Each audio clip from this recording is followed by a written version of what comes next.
देख रेख में, तो थोड़ा सा ब्रीफ करके आप ही ज़्यादा जानते हैं पेशेंट के बारे में, बच्चे के बारे में, थोड़ा बताइए। तो ये जोरावर है, 6 साल का, लुधियाना पंजाब से आया है। तो जब 2.5 साल का था तब इसको ऑटिज्म डिक्लेयर हुआ, बट फिर इसके फादर ने 1.5 साल तक होम्योपैथी का ट्रीटमेंट लिया तो ज़्यादा आराम नहीं मिला, थोड़ा बहुत मिला था। और उसके बाद डॉक्टर पियाती प्रोटोकॉल इन लोगों ने शुरू करा, तो इस बच्चे में भी इम्प्रूवमेंट आई है और ये भी थोड़ा थोड़ा बोलने लगा है। और सारे जो सिम्टम ऑटिस्टिक चाइल्ड के लिए बोले जाते हैं, अटेंशन डेफिसिट वगैरह, सब कुछ अभी बच्चे का नॉर्मल है, ढंग से वो इंटरेक्ट करता है, सब कुछ बोलता है।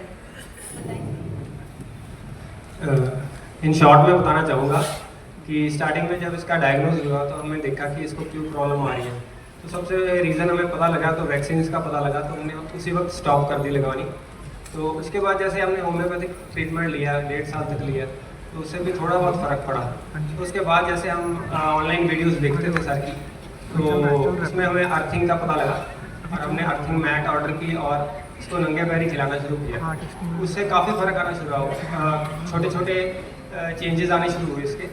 और जैसे हमने मेन उसमें फ़र्क ये आया, जैसे इसकी इम्यूनिटी बहुत बढ़ गई। पहले इम्यूनिटी भी लो रहती थी, कफ कोल्ड रहता है, चेस्ट ब्लॉकेज हो जाती थी कई बार, तो अपने आप ही ये रिकवर कर जाता था, कोई भी प्रॉब्लम आती थी।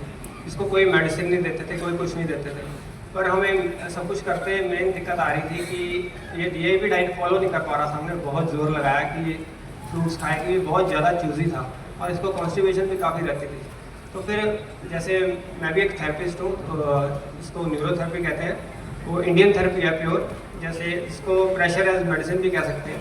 तो वो यूज़ की मैंने, उससे इसका डाइजेशन वगैरह ठीक हो गया, बिल्कुल इसकी कॉन्स्टिपेशन ठीक हो गई और ये खाने पीने लग गया और एक्स्ट्रा ट्राई कर। फिर हमने उसके बाद DAP डाइट इंट्रोड्यूस कराई, तो वो जब करवाई और उसके साथ प्रोबायोटिक दिया, जैसे बीटरूट कांजी दी, उससे दोनों चीज़ें दी, तो उससे एकदम हमें फ़र्क आया।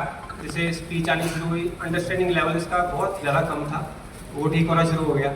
और ये शाउटिंग बहुत ज़्यादा करता था, बैठता नहीं था एक जगह, तो वो भी फ़र्क पड़ना शुरू हो गया। तो उसके बाद जैसे डॉक्टर का ग्रुप भी साथ साथ ज्वाइन किया, तो इनसे भी काफ़ी नॉलेज मिलती रही। तो अब काफ़ी इम्प्रूवमेंट हो रही है, पर 50-60% कह सकते हैं, काफ़ी इम्प्रूवमेंट हो गया।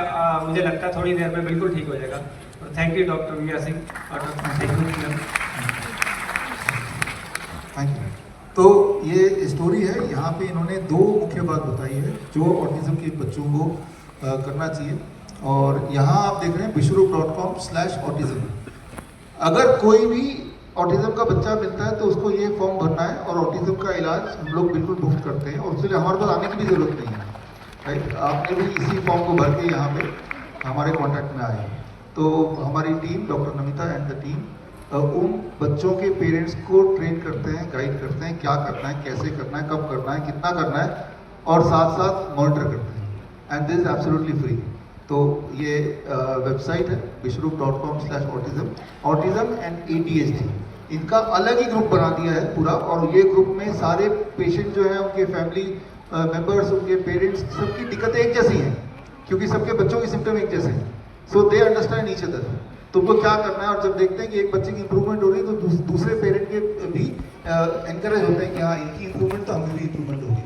So that is the importance कि जब कोई अकेला करता है तो उसको पता नहीं लगता कि मैं किस डायरेक्शन में जा रहा हूँ। जब देखते हैं कि एक ही तरह के अलग अलग और भी जगह पे बच्चे हैं और उनमें सब में इंप्रूवमेंट हो रही है। इन्होंने एक खास जिक्र किया, वैक्सीन का जिक्र किया। तो ऑटिज्म क्यों बढ़ रहा है उसका सिर्फ एक ही कारण है, वो कारण है वैक्सीनेशन। जो किताब आपको मिली है हॉस्पिटल ट्रैक, उसके पहले कुछ पन्नों में आप देखेंगे तो बचपन में दिए गए वैक्सीन की वजह से कुछ बच्चों में ऑटिज्म आ जाता है। ऑटिज्म का जो मुख्य कारण है वो सारे एविडेंस बेस मैंने दिया है। इसलिए मैं हमेशा से बोलता हूँ कि कभी भी किसी को भी किसी भी तरह का वैक्सीन नहीं लेना चाहिए, लेना ही नहीं चाहिए बिल्कुल। कहीं वैक्सीन लेंगे तो कोई ना कोई इफेक्ट आएगा, साइड इफेक्ट आएगा, और उसके सबूत अगर आपको चाहिए तो किताब आपके हाथ में है, जो किताब हॉस्पिटल ट्रैक, उसमें आप देख सकते हैं। और कुछ है सर, वो जो आप वैक्सीन की बात कर रहे हैं, तो वो जैसे मेरा दूसरा बेटा वो 1.25 साल का है, बताना चाहता हूँ, मानते नहीं। जैसे वैक्सीन से जितना मर्जी समझा दो तब भी लगाते हैं, तो जैसे हमने एक भी वैक्सीन नहीं लगाई उनको। तो सबसे बड़ी बात बताएं, हम हॉस्पिटल के लिए गए, उनकी डिलीवरी नॉर्मल करवाई क्लिनिक में। जिन्होंने डिलीवरी की है वो भी इधर हमारे बीच में ही बैठे और उन्होंने भी कोई वैक्सीन नहीं लगवाई। तो ये बिल्कुल हेल्दी है और कोई तंग नहीं करता और अपने टाइम पे पूरा तो ये सबूत भी लेके आए, प्रूफ इज हियर।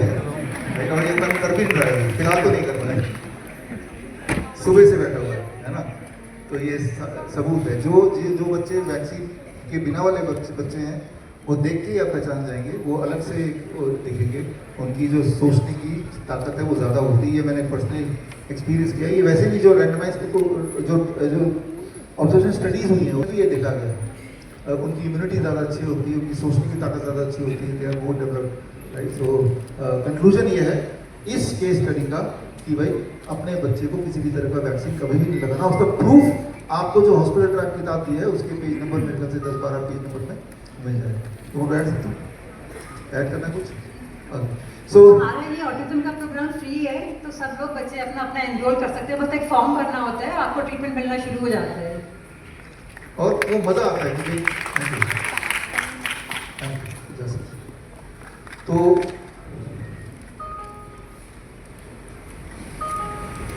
आपने अभी जो देखा इसको थोड़ा समझने वाली बात है। मान लो ये जोरावर की बात करें या स्वप्निल की बात करें, मान लो वो हमारे पास नहीं आते तो आज क्या कर रहे होते?